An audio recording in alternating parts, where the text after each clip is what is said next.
العربيه اللي معانا النهارده هي الجيلي اوكافانجو، عربيه من فئه الميد سايز اس يو في، عربيه 7 مقاعد. تعالوا نتفرج عليها كده النهارده بالتفصيل، يلا بينا.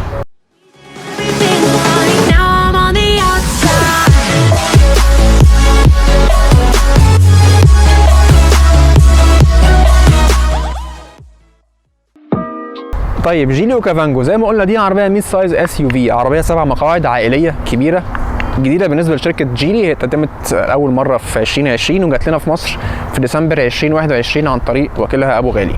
بتنزل بمصر بفئتين، دي اول فئه اللي هي اللي معانا النهارده سعرها 399,900، والفئه الثانيه الاعلى تجهيزا بتبقى سعرها 449,900.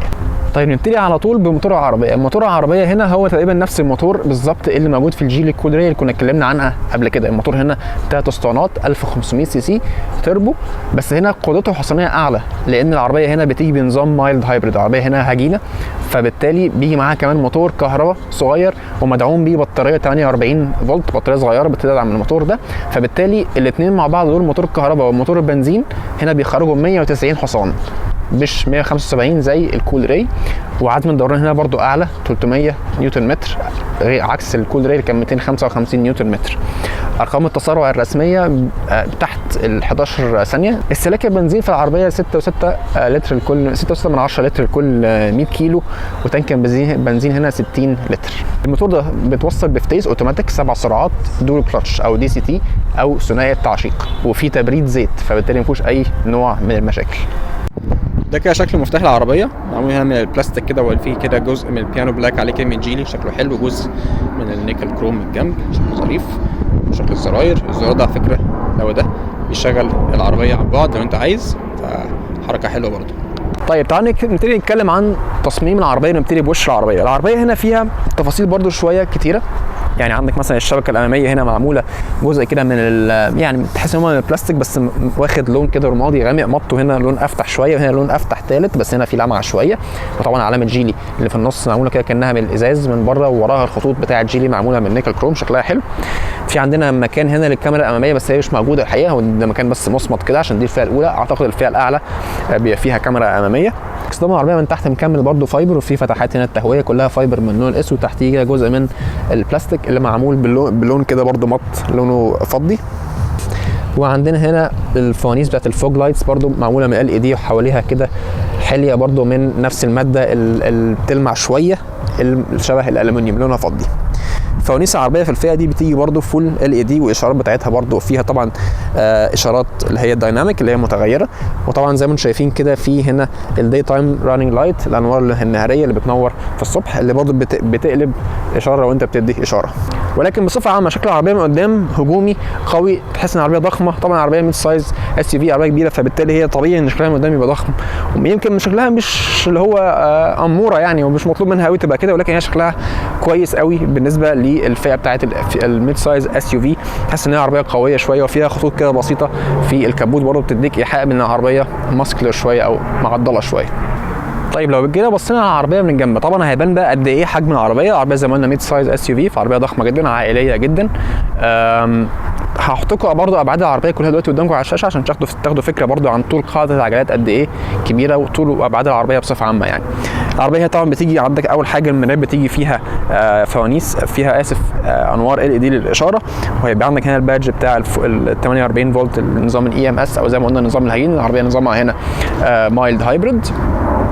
خطوط العربيه من جنب قويه شويه زي ما انتم شايفين، تحس ان هي دبابه كبيره، عربيه ضخمه، خطوطها حاده برده نفس الكلام، وما هيش خطوط اللي هي الانسيابيه قوي، ولكن لا بتديك ايحاء قد ايه ان العربيه دي واسعه من جوه. ده اللي هنشوفه كمان شويه.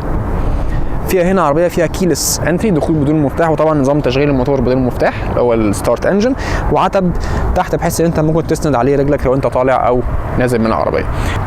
جنوط العربيه هنا في الفئه دي بتيجي 17 بوصه، مقاس 215 على 60. طبعا الجنط شكله تحس ان هو صغير شويه على حجم العربيه الضخمه، عربيه دبابه برده، فتحس ان هو صغير شويه، ولكن طبعا هو بيكبر شويه، بيبقى 17 بوصه او 18 بوصه اسف في الفئه اللي بعديها لو انا فاكر صح يعني. نظام التعليق في عربيه امامي ماكفيرسون سترات، وخلفي هنا مالتي لينك. عندي هنا مقابض الابواب عليها كده حليه من النيكل كروم، شكلها حلو، مديها برده طابع شيك شويه للعربيه مع الحليه اللي حوالين الفريم بتاع الازاز برده من فوق ومن تحت برده كده معموله من النيكل كروم. ما عنديش هنا روف راكس، اعتقد الفئه الاعلى بيبقى فيها روف راكس. الملاحظه برضو اللي انا ملاحظها برضو يعني كانت اتمنى كانت تبقى موجوده، ان هي برضو العربيه ما فيهاش اي ازاز فيميه، ما فيهاش ازاز معتم او ازاز غامق. نفس الكلام كنت قلت برضو على الجيلي كول ري لو فاكرين، يعني كنت اتمنى ان هي يبقى في مثلا ازاز غامق بحيث ان هي يعني يبقى في شويه برايفسي يعني. لكن طبعا انت عندك هنا ازاز مكشوف وهنا ازاز مكشوف. طبعا زي ما انتم شايفين الكابينه من جوه ضخمه، عربيه ضخمه جدا، لسه بنخش نشوف من جوه تبقى عامله ازاي.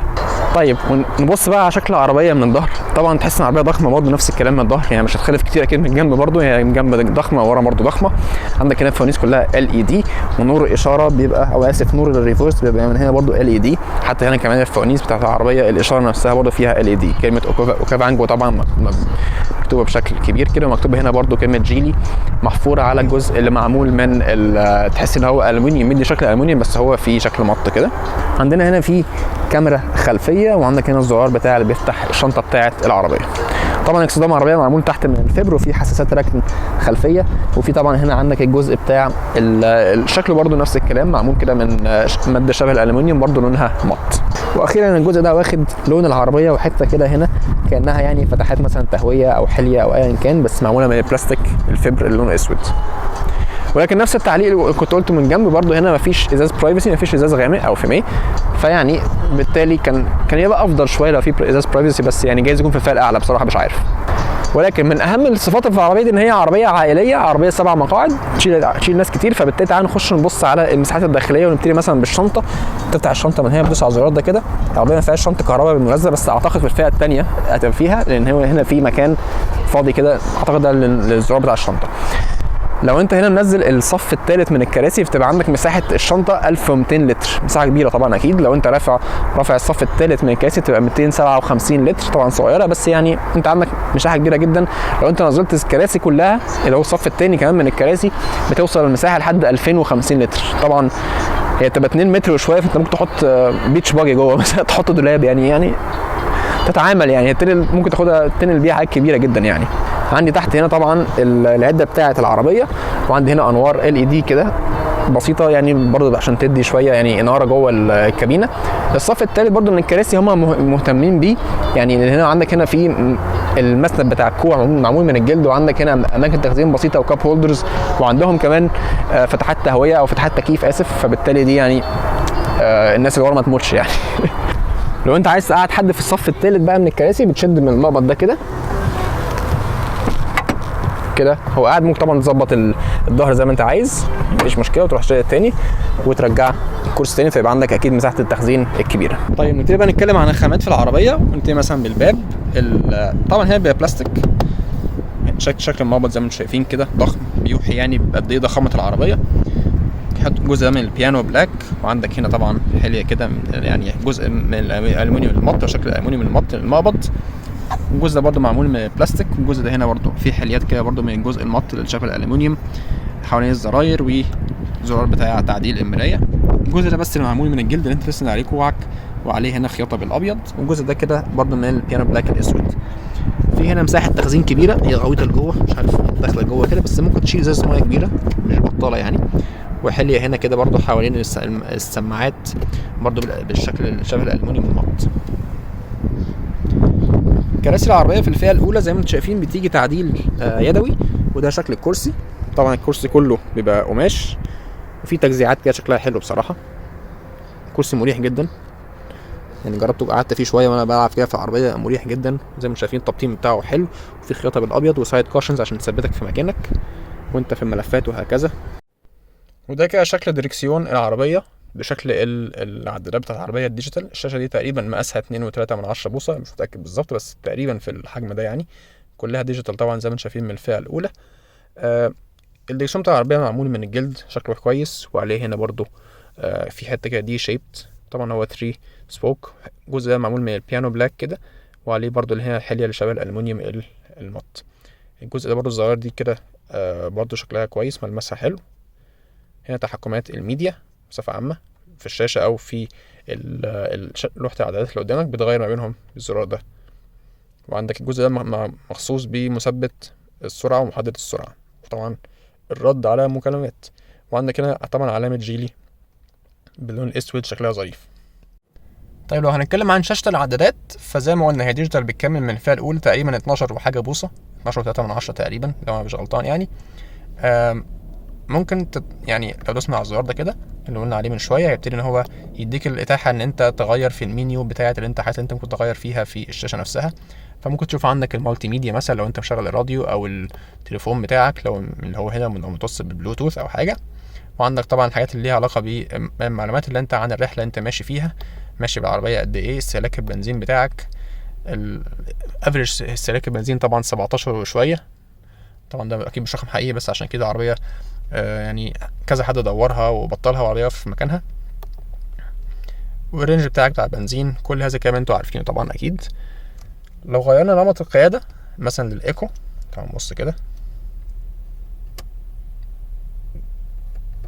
ده كده شكل الايكو، بيغير اللون الازرق اللي في النص، وبعد كده ده الستاندرد، وبعد كده ده السبورت. وتقدر كمان تشوف ضغط الهواء اللي في كل كاوتشه لوحدها، دي حاجه كويسه جدا. وبرده حرارتهم قد ايه بالظبط، برده حاجه ظريفه. فالمعلومات اللي انت تقدر تشوفها في الشاشه نفسها كويسه مش بطاله ابدا. وعندك دي كمان المنيو، حاجات ليها علاقه بقى بالفيكل نفسها، بالكمبيوتر، اليونتس اللي انت ممكن تستخدمها، الريتيرن كمان هنا، يعني مش بطاله ابدا. الشاشه كويسه ونقائها كويس جدا، مش وحش خالص. طيب نيجي هنا بقى للشاشه الوسطيه بتاعه العربيه، مقاس 10.25 بوصه، طايره كده فوق التابلو بشكل ظريف جدا، شبه برضو قوي اللي شفناها في الجيل الكول جاي تقريبا، هي مفيش اي اختلاف. استجابتها سريعه جدا زي ما انتم شايفين، وسلسه جدا وسهله جدا في الاستخدام. فيها الكيو دي لينك اللي هو بتقدر تعكس تليفونك بالظبط على الشاشه، لكن ما فيهاش ابل كار بلاي او اندرويد اوتو. هو فيها زي اللي هو برضو ليه مصطلح اسمه ميرور لينك متعارف عليه اكتر. الحاجات بقى التقليديه انتوا عارفينها، فوتو جاليري لو انت موصل التليفون بتاعك باليو اس بي، ده كده زرار تاتش كده بحيث ان هو يطلعك على الهوم على طول. شورت كاتس هنا للتليفون بتاعك لو انت موصل تليفونك وعايز تعمل مكالمه او تستقبل مكالمه. الحاجات الميديا لو انت موصل ميديا او بلوتوث. سيتنجز العربيه كلها اللي ليها علاقه بالكومفورت سيتنجز، الحاجات اللي ليها علاقه باليونتس بتاعت العربيه، القرايات بتبقى بانهي يونت او انهي معايير يعني. عندك هنا الحاجات اللي ليها علاقه بالديسبلاي نفسها، تعلي وتوطي الديسبلاي البرايتنس الشاشه. حاجات ليها علاقه بانظمه الصوت بتاعت العربيه، تعلي وتوطي الصوت وتغير السيتنجز بتاعته. التكييف برضو هنا عندك ممكن تغيره من هنا، طبعا هو دلوقتي كده اشتغل، ممكن نخليه اوف. وتغير برضو اتجاهات التكييف او اتجاهات الهواء من هنا او من عندك كمان لو انت عايز من تحت هنا في التحكمات بتاعه التكييف اليدويه اللي انا بشوفها افضل بصراحه وعمليه اكتر لو انت سايق. طبعا التكييف هنا بيجي دول زون، تريبل زون اسف، 3 مناطق، 2 قدام وواحده ورا. وكمان تقدر تتحكم في التكييف بتاع الصف الخلفي من هنا. لو دوست على رير، نشغل بس التكييف، لو دوست على رير هنا كده تتحكم في الصف الخلفي، وكده الورا هم اللي بيتحكموا في التكييف بتاعهم. نتكلم بقى عن بقيه الخامات اللي في العربيه. طبعا التابلو هنا بيجي كله بلاستيك، كله بلاستيك زي ما انتم سامعين كده. في هنا بس نقشه شويه في البلاستيك شكلها يعني كويس شويه، لكن هو كله بلاستيك. انما الجزء اللي قدامك ده اللي انت ممكن توصله اكتر بيجي بالجلد وفيه خياطه باللون الابيض، والشكل كده زي ما قلنا اللي هو شبه الالومنيوم المط، او حليه شبه الالومنيوم لونها مط حوالين فتحات التكييف. وعندك هنا التحكمات بتاعه ريجلاش النور ونظام قفل وفتح الموتور اللي هو الاوتوماتيك، لو انت واقف في اشاره بيقفل ويفتح لوحده، وكل هذا الكلام انتوا عارفينه طبعا اكيد. بس ملمس الزراير بصراحه حلو، يعني بريميوم قوي، يعني زي ما انتم شايفين كده. هقرب لكم شويه، تحس ان هو في نقشه كده حلوه جدا. طبعا ده زرار فتح الشنطه من جوه. العربيه ما فيهاش هنا حساس نور، لازم تفتح النور نفسك، مفيش اوتو. وده كده شكل فتحات التكييف اللي في النص، معمولين كده برضه بشكل الانفينيتي، شكله ظريف. وده زرار كده كبير شويه عشان تقفل وتفتح بيه، نظام المالتي ميديا زي ما انتم شايفين. ضخم قوي بصراحه، كان محتاج يصغر سنه بس حلو مفيش مشكله. وده هنا شكل مقبض الفتيس كهرباء، شكله حلو بصراحه، مقبض الفتيس شكله حلو. وعندك هنا انظمه القياده، الايكو والكومفورت والسبورت، ونظام في قفل او زرار قفل وفتح الاي اس بي او نظام الثبات الالكتروني، والزرار بتاع الهيل ديسند كنترول او مساعد هبوط من المرتفعات. وعندك نظام الاوتو هولد، وطبعا الفرامل بتاعت العربيه اليد فرامل كهرباء. وعندك هنا مكان تخزين، في واحد كاب هولدر ومكان تخزين صغير تاني. وعندك هنا الزرار بتفتح كده المسند الوسطي بتاع العربيه. عندك هنا مساحه تخزين كبيره مش صغيره على فكره، مدخله جوه كمان هنا، وفيها تحت كده ماده عشان لو حطيت حاجه ما تعملش اي صوت او دوشه. وفي طبعا تطريز باللون الابيض على المسند الوسطي. ده هنا زرار الستارت والستوب بتاع الموتور، شبهه شويه هنا الزرار بتاع التابلو، لو دوست عليه بينزل بالراحه كده. فتحته هنا اكبر شويه من اللي كنا شفناها في الكول راي، ولكن تقريبا نفس المساحه ويمكن اكبر سنه بسيطه. مساحته كويسه بس ما فيهوش تبريد، ومن جوه ما فيهوش تبطين او حاجه، نوع بلاستيك. والشكل ده مكمل كده زي المقبض بتاع الباب، شبه المقبض في الباب بالظبط. تحس ان العربيه ضخمه برضه، ديك حاجه عربيه ضخمه كده وقويه. وعندك هنا نفس الكلام برضه، التطريز بالابيض والماده الجلد. فوق هنا عندنا هنلاقي المرايه بتاعت العربيه فريملس، وبرضه فيها اوتو ديمنج، وانوار الصالون هنا برضه LED.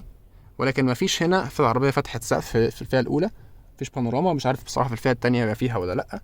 واخيرا عندك هنا مكان تخزين كده صغير. طيب انا كده في الصف الثاني من الكنبه، زي ما انتم شايفين طبعا المساحات مهوله، يعني قاعده عجل كبيره جدا. فانا قاعد على طول 180، والكرسي ده راجع زياده عن لو انا هقعد قدام. وطبعا زي ما انتم شايفين قد ايه المساحات عندي في الركبه، ومساحه الراس طبعا اكيد كبيره جدا، يعني مش قبضه ايد، ده في دراعين يخش فوق بعض، فعندي مستريح جدا اكيد ما فيش كلام. الثلاث كراسي دول منفصلين، فكل واحد فيهم بيتحرك على حده، يعني يطلع قدام ويرجع لورا. وده نفس الكلام، بطلع قدام وارجع لورا. ودي من اكبر الميزات، بحيث ان انت لو عايز تزود المساحه الناس اللي قاعده ورا برضو عندك الامكانيه. لو انت عايز بقى اكيد تتني الكراسي، يبقى عندك هنا مقبض زي ما انتم شايفين، هو ده كده نفس الكلام عندي هنا، فبتنيه، فبالتالي بنيم الكرسي ده عشان اكبر المساحات اللي عندي. مفيش هنا عندي نفق تيست تماما خالص، يعني ممكن تجيب كوره هنا تزحلقها كده تعدي الناحيه الثانيه، مفيش اي مشكله. التلاته يقعدوا هنا مستريحين كبار اكيد طبعا، يعني مفيش كلام، يقعدوا مستريحين جدا جدا، مفيش اي مشاكل خالص. عندي هنا اضاءه LED في الصالون، وعندي هنا طبعا تحكمات تكييف. التكييف هنا تريبل زون، فبالتالي انا عندي هنا تحكمات تكييف ورا بتاتش زي ما هنشوف كده دلوقتي. وفتحتين التكييف هنا عليهم كده ماتيريال او ماده كده جلوسي شويه شبه الالومنيوم، لونها فضي. وعندي في الاخر هنا في مكان تخزين تحت. مقبض الباب برضه هنا شكله حلو، شكله ظريف كده وضخم كبير، وفي هاليه كده من البيانو بلاك في النص، والاوكرا نفسها برضه شكلها حلو ضخمه جدا. وعندي هنا برضه كده جزء من البيانو بلاك برضه. واماكن التخزين في الباب برضه كويسه جدا، مش وحشه. ممكن تاخد هنا ازازه كبيره، مفيش اي مشاكل، ازازه ميه كبيره جدا بدون اي مشكله يعني. طيب زي ما انتم شايفين كده انا كده قاعد في الصف الثالث. طبعا اكيد تانية الركبه دي مش مريحه شويه، ولكن يعني لو الكرسي ده بالوضع ده معقول ممكن اقعد كده شويه. ولكن طبعا هي تناسب اكتر اطفال صغيرين يعني، او حجم اصغر مني اكيد، او اطفال اقل مني. ولكن بصفه عامه يعني هو ده كده المنظر. عندي مساحه ركبه يعني صغيره شويه بصراحه، لكن تاخد شخصين لو في حجمي يفضلوا قاعدين كده لكن في معقول جدا لو انا عايز اريح نفسي طبعا ممكن انزل ده خالص. طبعا ده الزرار كده من فوق اللي هو عشان لو عايز اتني الكنبه اللي او اطلع، عشان اطلع من الكنبه اللي ورا يعني. ولو انا عايز اطلع يعني اريح بقى خالص واقعد ورا واريح خالص، بشد من المقبض ده واطلعه قدام كده. فبالتالي انا كده قاعد قدامي بقى، ممكن افرد رجلي مش عارف يعني، بس ممكن اتعامل بحيث ان انا اريح نفسي اكتر يعني طيب لو اتكلمنا عن انظمه السلامه في العربيه، فالعربيه بتيجي في اول فئه ب2 ايرباجز، وفرامل ABS وEBD، ومساعد الثبات ونظام الثبات الالكتروني، والهيل ديسنت كنترول او مساعد الهبوط من المرتفعات. وعندك طبعا الحساسات الركن الخلفيه. يمكن انظمه السلامه في العربيه مش يعني، هي بس تعبها بصراحه شويه الايرباجز في الفئه الاولى يعني. هي صحيح هي الفئه الاولى، بس مش لدرجه 2 ايرباجز في عربيه بالحجم ده، لان برضه في صفين ورا ما لهمش اي ايرباجز، فبالتالي يعني كانت تبقى افضل على الاقل 4 يعني لو مش 6. كانت افضل طبعا اكيد لو تبقى 6 في كل الفئات، ولكن يعني دي بس الحته اللي بصراحه اللي ممكن تعبها شويه. لكن غير كده يعني مواصفات العربيه تعتبر كويسه جدا. خامات بس بلاستيكيه شويه، ولكن اعتقد ده عشان الفئه الاولى. الفئه الثانيه اكيد بتزيد شويه في الخامات، اتمنى يعني اتمنى يكون احسن شويه في الخامات. ولكن طبعا العربيه براكتيكال جدا، عربيه عمليه جدا، مساحات العربيه شاسعه ضخمه جدا زي ما انتم شايفين. لو انت نزلت زي ما قلنا كده الصف الثالث من الكراسي، انت معاك الاول والثاني اسف يعني، انت معاك يعني طول لحد 2 متر في الشنطه، تقدر تخزن فيه زي ما انت عايز بقى، تحط بقى يعني عيله كامله ورا. يمكن كمان كانت يفضل فيها بس يكون فيه ازاز برايفسي شويه، عشان المساحه ورا كبيره جدا، فكانت تبقى احسن شويه لو فيها ازاز معتم او ازاز فيميه. ولكن برضه لو حابين تشوفوا تجربه سواقه العربيه، انا كنت جربتها مع ابو غالي في تراك اوتو فروم. جربناها تجربه قويه يعني، وفي تراك ضيق وجرينا بيها وقرصنا العربيه، وبصراحه العربيه ادت اداء ما كنتش متوقعه بصراحه. فبصوا كده عليها، هحط لكم دلوقتي اللينك بتاعها في الديسكربشن وفي الاي فوق. بصوا كده على انطباعات السواقه اللي كنت صورتها، بصراحه كانت مبهره شويه في السواقه بتاعتها. بس كده، وانا كده يعتبر اديتكم نظره سريعه عن الجيلي الاوكافانجو. يا ريت لو عجبكم الفيديو تعملوا لايك وشير للفيديو عشان تدعموا القناه اكتر، وان انا اقدر بعد كده اجيب لكم عربيات تانية اصورها في السوق المصري واجيب لكم كل الجديد. شكرا والسلام عليكم.